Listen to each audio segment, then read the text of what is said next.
नमस्कार।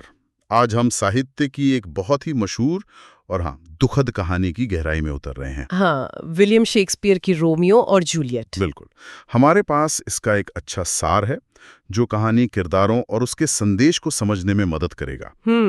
तो आज कोशिश रहेगी कि इस कहानी के जो मुख्य पहलू हैं, किरदार हैं और जो इसका गहरा मतलब है उसे समझें। बिल्कुल। और ये कहानी सिर्फ प्रेम की नहीं है, इसमें पारिवारिक दुश्मनी, वो भी वेरोना शहर के दो बड़े परिवारों की, मॉन्टेग्यू और कैपुलेट। हाँ, उनकी जो कड़वी दुश्मनी है और उसके कितने भयानक नतीजे हो सकते हैं, ये भी ये कहानी दिखाती है। सही कहा।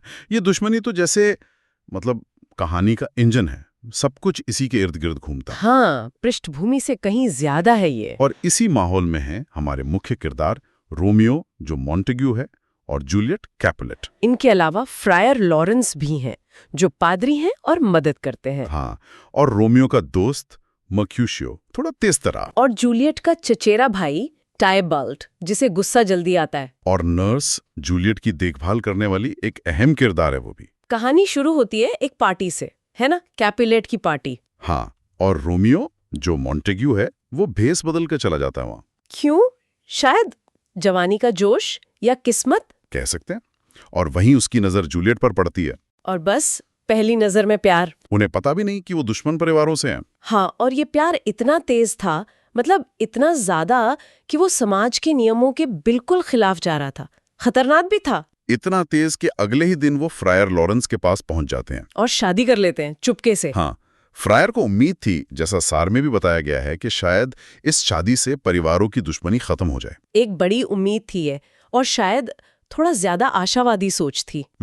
एक बहुत बड़ा जोखिम भी। हाँ, ये दिखाता है कि कैसे निजी भावनाएं, मतलब प्यार, कभी कभी सार्वजनिक झगड़ों को सुलझाने की कोशिश में इस्तेमाल होती हैं। पर यहाँ वो उलझ जाता है मामला। हाँ, क्योंकि टाइबाल्ट रोमियो को पहचान लेता है पार्टी में और बाद में उसे लड़ने के लिए उकसाता है। रोमियो मना करता है क्योंकि अब तो वो रिश्तेदार हो गया एक तरह से। हाँ, पर मर्क्यूशियो, उसका दोस्त, वो बीच में आ जाता है और टाइबाल्ट उसे मार देता है। बस यहीं से चीजें बिगड़नी शुरू होती हैं। हाँ, अपने दोस्त की मौत के गुस्से में रोमियो फिर टाइबाल्ट को मार देता है। और इसका नतीजा, रोमियो को शहर से निकाल दिया जाता है। एक ही पल में प्यार, शादी और फिर जुदाई। बिल्कुल। ये दिखाता है कि कैसे एक पल का गुस्सा, एक आवेग में लिया फैसला, सब कुछ तबाह कर सकता है। जूलियट बेचारी अकेली रह जाती है और उसके माँ बाप, वो उसकी शादी पेरिस नाम के एक अमीर लड़के से तय कर देते हैं। वो बिल्कुल नहीं करना चाहती।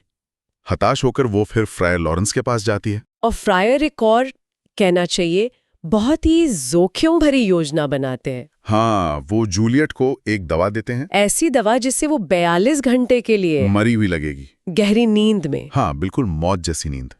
प्लान ये था कि रोमियो को खबर दी जाएगी कि जूलियट मरी नहीं है, बस सो रही है। और जब वो जागेगी रोमियो उसे मकबरे से ले जाएगा। पर यहीं कम्युनिकेशन गैप हो जाता है। हाँ, संवाद की कमी या कहें बदकिस्मती। बिल्कुल। वो जरूरी संदेश, वो चिट्ठी रोमियो तक पहुंचती ही नहीं। उसे तो बस ये खबर मिलती है कि जूलियट मर गई है। और वो ये खबर सुनकर पूरी तरह टूट जाता है। हाँ, वो जहर खरीदता है और वेरोना लौट आता है, सीधा जूलियट के मकबरे पर। उसे सच में मरा हुआ समझकर वो जहर पी लेता है। कितना दुखद है ये। और फिर कहानी का सबसे दुखद मोड़, जूलियट जागती है। हाँ, और देखती है कि रोमियो उसके पास मरा पड़ा है। उसके लिए जीने का कोई कारण नहीं बचता। बस वो रोमियो का खंजर उठाती है और खुद को मार लेती है।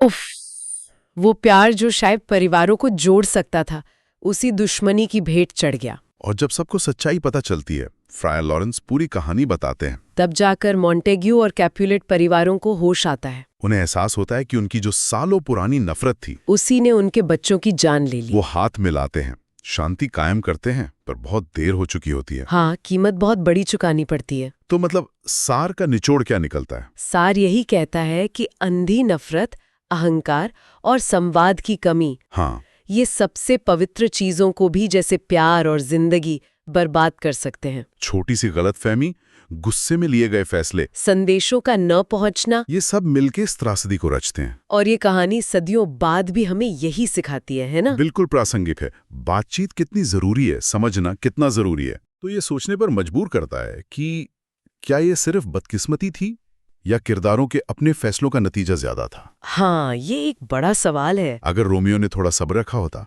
अगर फ्रायर की चिट्ठी पहुंच जाती, अगर परिवार थोड़ी समझ दिखाते, शायद अंत कुछ और होता। हाँ, और यही शायद शेक्सपियर का वो सवाल है जो आज भी हमारे सामने है।